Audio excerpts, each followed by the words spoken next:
Hello PEI, welcome to this week's episode that for anyone facing an age-related move or who have family who is at or nearing that point, well, this episode is one you absolutely want to listen to. Mike Montague, our show creator and producer, is a 26-year veteran realtor who knows the situation and how to manage it as well as anyone, having assisted many clients and families through this very situation over his years. Yeah, that is such a crucial setup because we're really looking at a dual mission today with the source materials we've pulled together. Right, because we're looking at this from two completely different angles, aren't we? Exactly. I mean, if you're the aging homeowner right now, this deep dive is, well, it's your strategy guide for keeping control. Making the legally binding decisions now while you're fully capable. So a judge doesn't end up making them for your family later. Precisely. And on the flip side, if you're the adult child who's stepping into that caregiving role, you need to consider this your operational playbook. Yeah, because you definitely do not want to be getting a crash course in complex real estate law while you're actively grieving a parent. No, you really don't. It's just a recipe for disaster. So let's start by unpacking the legal foundation here. Before anyone can even talk about cleaning out the gutters or hiring a real estate agent, we have to establish who actually has the legal authority to make those decisions. And I was reading through the new PEI regulations, and there was a massive shift that just took place. Yeah, the November 2025 shift. Right. So what exactly happened there? Because it seems like it completely changed the game. It really did. It's the PEI Powers of Attorney and Personal Directives Act, and it overhauled the entire system because the previous legal framework, it actually had this massive, really dangerous blind spot when it came to a person's agency. Wait, how big of a blind spot are we talking about here? Because, I mean, if a family had a power of attorney drafted back in, say, 2023, didn't that document just cover everything? Well, no. And that's the scary part. It covered the money, but it completely ignored the person. Oh. Yeah. So under the old rules, a power of attorney was strictly a financial instrument. You could, legally access a parent's checking account or pay their property taxes. Right, the financial stuff. Exactly. Or even authorize the sale of their home. But if your parent needed to move into a specialized memory care facility, or they needed a specific type of daily medical care, you actually didn't have a parallel legal document that gave you the authority to make those lifestyle decisions. Wait, hold on. So, as the adult child, under the old rules, I could legally sell my mother's house to fund her care, Yes. but I couldn't legally sign the intake forms to actually move her into the nursing home? That is exactly right. That seems completely backwards. It was incredibly backwards. I mean, it forced families into these terrible, agonizing situations. Because when a parent lost capacity under that old system, adult children routinely found themselves having to actually petition the court. Just to get permission to make basic healthcare choices. Basic healthcare and housing choices? Yeah. Yeah. It was a nightmare. So the new 2025 Act, it fixes this dysfunction by introducing what's called the personal directive. Okay, the personal directive. Right. And this allows an individual to name an agent explicitly for personal care and lifestyle decisions. So it creates this legal shield that operates completely separate from the financial side. Okay, so let me put myself in the listener's shoes for a second. Let's say I'm looking at my parents' file folder right now, and all the legal documents are stamped from, 2022. Okay. Does the new law automatically update their old paperwork to include these new lifestyle protections? Unfortunately, no, it does not. Oh, man. So what do they need to do? Anyone who is holding documents that predate November 2025 needs to sit down with an estate lawyer. Immediately. It's usually just a 5-minute consultation. Right, just to verify. Exactly. To verify if the existing setup actually covers those lifestyle decisions under the new framework. Because assuming your old paperwork just magically functions in a new legal landscape, that's a fast way to freeze your family's assets. Yeah, that sounds incredibly stressful. Okay, let's stick with the legal mechanics for a second, because there's this specific term that kept popping up in our source materials, the enduring power of attorney. Yes, the enduring clause. Yeah, I really need to unpack this, because the way a standard power of attorney works, it honestly seems like a trap. It can be if you don't understand it. Right, because my understanding is that a standard POA is essentially like an umbrella that magically disappears the exact second it starts raining. That is a perfect analogy. Let's explore the mechanism behind that for a second. Because a standard power of attorney, it allows someone to act on your behalf while you are still fully capable. Okay, so if I'm traveling overseas and I need someone to sign real estate documents for me back in Charlottetown? Exactly. You're perfectly fine mentally, you're just not physically there. But the moment I lose mental capacity, like Right. the moment I actually need someone to take over my affairs because I can't physically or mentally do it myself anymore, The document terminates instantly. instantly. Instantly. Because without explicit enduring language, the law views a standard power of attorney like a basic contract. Oh, I see. Yeah. And if one party loses the mental capacity to uphold a contract, that contract becomes void. So all that authority you thought you granted just evaporates into thin air. Which totally defeats the entire purpose of doing the estate planning in the first place. Exactly. That is why the enduring clause is quite literally the most critical element. The document must contain specific legal phrasing stating that the authority survives the principal's loss of capacity. Wow. Yeah, that single sentence is the difference between a smooth transition of power and an absolute legal nightmare for your children. Okay, but that brings up a really practical question. Who decides when capacity is actually lost? Because, I mean, I'm just picturing a bunch of siblings sitting around a kitchen table, right, arguing over whether dad is starting to slip. Oh yeah, that happens all the time. Right. And that can't be how the legal mechanism works? No, thankfully it isn't. The 2025 Act really strips away all that ambiguity. Capacity is no longer treated as this vague family consensus. Okay, so how is it defined? It is defined legally as the specific ability to understand information relevant to a decision and the ability to appreciate the reasonably foreseeable consequences of making or not making that decision. Okay, so it's tied to the specific action. Exactly. So, like, dad might not be capable of managing a complex stock portfolio anymore, but he still has the capacity to decide if he wants to move into an assisted living facility. Precisely. The law treats capacity as task-specific.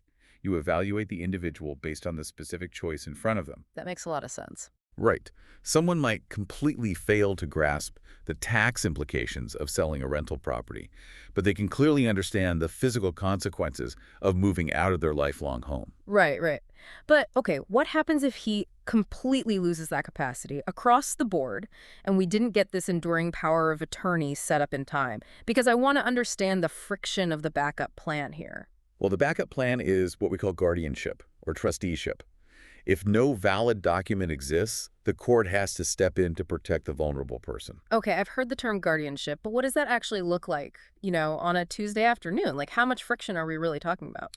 It is a massive, exhausting undertaking. Really? Oh, absolutely. You have to hire lawyers, you have to gather formal medical assessments, and then you have to formally apply to a judge in a public forum just to be granted control over your own parent's life. Oh, wow. So it's very public. It is. It's essentially a public declaration of incompetence. Mm-hmm. And it doesn't end there.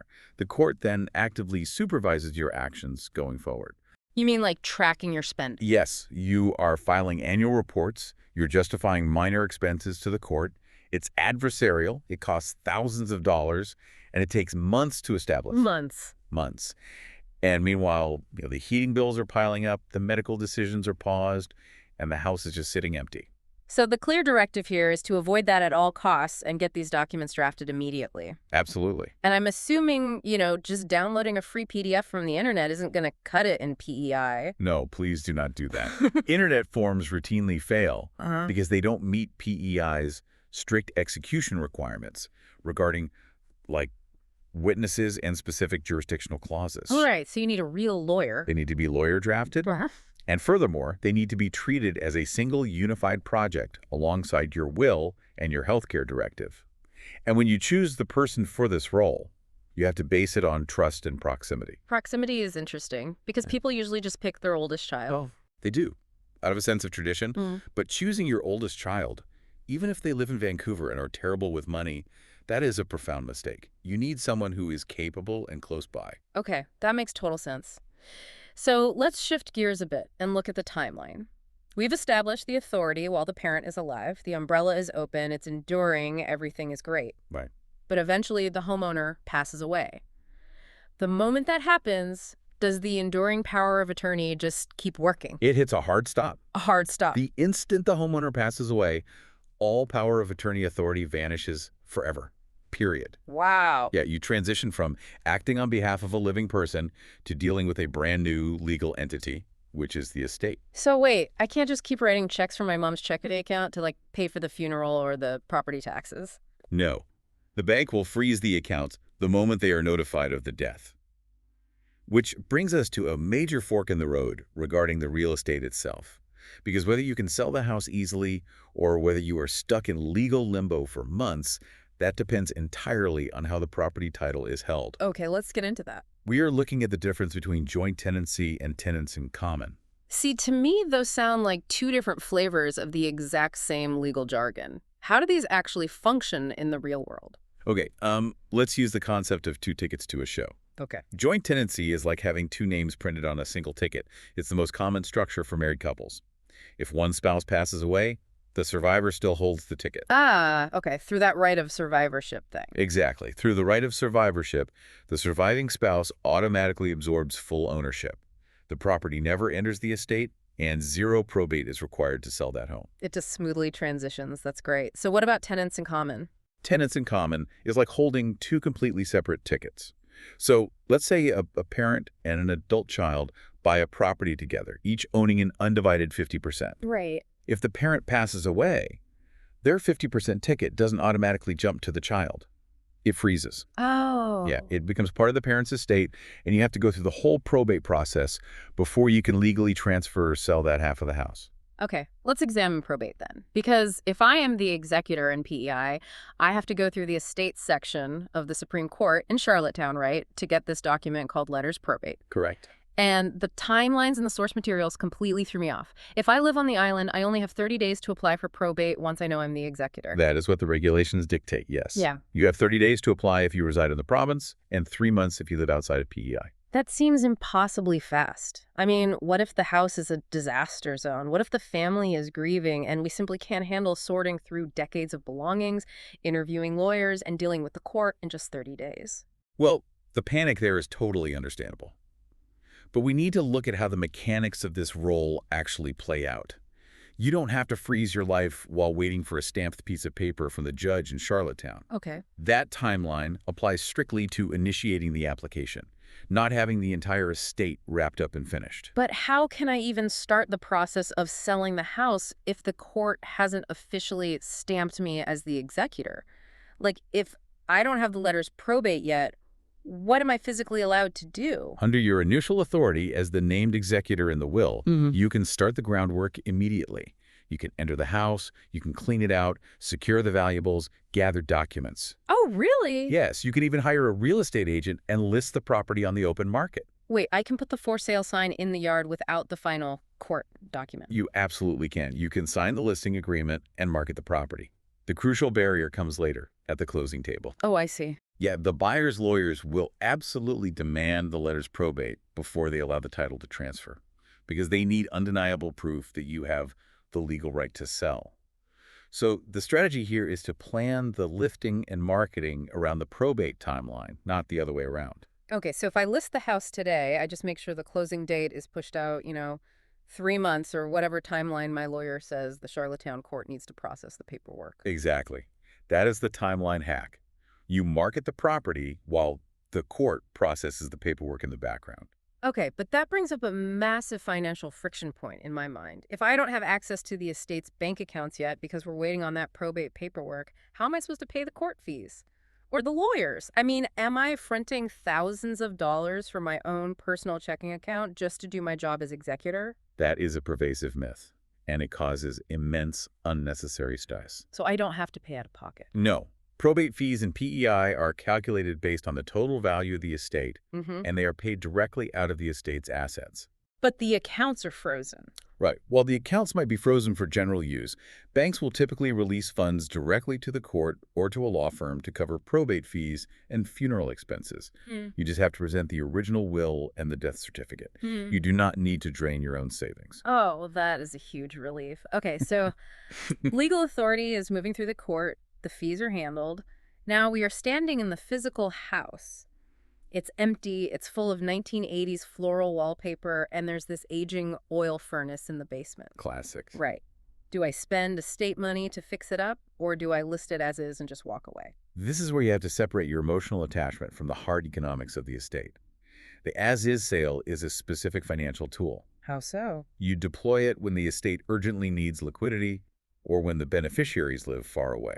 I mean, trying to manage a flooring contractor in Summerside when you live in Toronto is a logistical nightmare. Not to mention the risk of all the heirs getting into a massive fight over, like, renovation choices. Exactly. Speed reduces conflict. If the family dynamic is strained, an as-is sale distributes the assets quickly and closes the chapter. Right. But on the other hand, if the family communicates well and the house is structurally sound, you look at what we call light updates. We're talking fresh paint, replacing worn carpets, and intense decluttering. Cosmetic work often narrows the gap between the asking price and the final appraisal. But here is where we really have to factor in something completely unique to PEI, the island winter. Because the math on an as-is sale changes drastically when we hit November, doesn't it? Oh, the winter wrinkle changes the calculation entirely. An empty house in January isn't just a repository of family memories.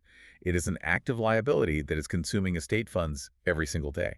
Let's run the actual math out loud, because I think people severely underestimate this carrying cost. They really do. Okay, let's assume a standard four-bedroom home. First, you have to keep the heat on at a minimum of 15 degrees, or the pipes freeze, burst, and flood the foundation. Which is incredibly expensive with heating oil right now. Exactly. Then you have to hire a plow service to clear the driveway every time it snows. Otherwise, emergency services or real estate agents can't even access the property. And then there's the vacant home insurance. Let's talk about that insurance mechanism, because why does standard home insurance suddenly stop working just because the owner passed away? Because standard insurance is priced on the assumption that someone is physically home to mitigate damage. Right. Think about it. If a pipe leaks while you are watching TV, you walk downstairs and turn off the main water valve. Yeah. It's a $500 fix. Sure. But if the house is vacant and a pipe leaks, it runs continuously for 3 weeks. That turns into a $50,000 claim. So because the risk profile skyrockets, insurance companies will void a standard policy if a house is vacant for a specific period, often just 30 days. You are legally forced to buy specialized vacant home insurance. Which is notoriously expensive. Right. Extremely expensive. Plus, they usually require someone to physically check on the house every 72 hours. So when you add the inflated heating oil costs, the snow clearing, and the premium vacant insurance, you could easily be draining $1,500 to $2,000 a month from the estate just to keep the building standing. Wow, think about that. If the family says, hey, let's wait to sell until the spring market, we might get an extra $5,000 on the asking price, they are actually losing money because they'll spend $8,000 on carrying costs over the winter. That calculation is exactly what an executor needs to do with their real estate agent. Sometimes, taking a slightly lower offer in November leaves the beneficiaries with significantly more net cash than holding out until May. Which leads us perfectly into the practical realities of being an executor. Let's debate a scenario. Say I live in Stratford, about 10 minutes from my mom's house. My brother lives in Vancouver. I decide the kitchen needs painting to help the sale, so I hire a contractor for $2,000. It's estate money. It's going to increase the property value. That's a reasonable move, isn't it? That is the fastest way to trigger a lawsuit. Really? Just for painting? Yes. Unilateral decision-making is the root of almost every single estate dispute. As the executor, you have a fiduciary duty to communicate transparently with all the beneficiaries. Even if you're objectively correct about the paint increasing the home's value, spending estate funds without consensus breeds deep suspicion. So the rule is absolute transparency. Like, keep every receipt, send every invoice to the group text. Yes. Document the heating bill, the snowplow invoice, the insurance premium. You must account for every single penny. What about the pricing strategy? Because I know what my parents paid for the house in 1995, and I know what the neighbor sold for during the peak of the market in 2021. The market today does not care about 1995, and it certainly doesn't care about the pandemic peak. Right. Executors are deeply prone to emotional anchoring. You must get a current professional opinion of value, and you just have to detach your memories from the drywall. I noticed another trap in the research regarding the professionals we hire. The lawyer handling the probate and the real estate agents selling the house. If I just let them do their own things on their own schedules, I'm setting myself up for failure, aren't I? The biggest avoidable delays happen when those two professionals are siloed. How so? Well, imagine the real estate agent finds a buyer who wants to close in 30 days, but the lawyer knows the court in Charlottetown has a 3-month backlog for letters probate. The deal collapses. So the real estate agent needs to be talking directly to the estate lawyer. From day one, the agent's listing timeline and closing negotiations must be firmly anchored to the lawyer's legal timeline. There's one more legal misconception I really want to clear up. The physical title to the property. Do I, as the executor, have to transfer my dad's house into my own personal name before I can legally sell it to a buyer? Because that seems like a mountain of unnecessary paperwork. It is entirely unnecessary. You rarely need to transfer the title into your own name. Oh. Yeah, the letters probate we keep mentioning, those act as your golden ticket. That court document proves you have the authority to sign the deed over to the new buyer directly from the estate. Trying to transfer it to yourself first just wastes time and money. Okay, we have covered a massive amount of ground today.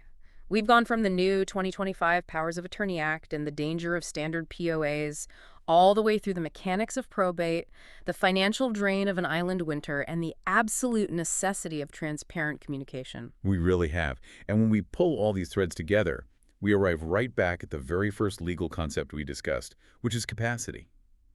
We define it as the ability to appreciate the reasonably foreseeable consequences of a decision. Right, the ability to look ahead and understand what your choices actually mean. Which forces us to ask a difficult question. If legal capacity is defined as the ability to foresee consequences, how often do perfectly healthy, fully capable families completely fail to foresee the massive financial and emotional destruction of simply delaying these conversations? Wow. By avoiding an awkward Sunday afternoon talk about estate plans and enduring powers of attorney, families unwittingly engineer a crisis for the people they love the most. Exercising true capacity means seeing that reality and making the hard decisions today. That is a powerful thought to leave on. I want to close thanking Mike again and reminding listeners to check the link in the comments to obtain a free yet invaluable copy of Coming Home to What's Next, a guide to downsizing, transitioning, and selling a parent's home. A valuable resource, be it your scenario or that of a parent.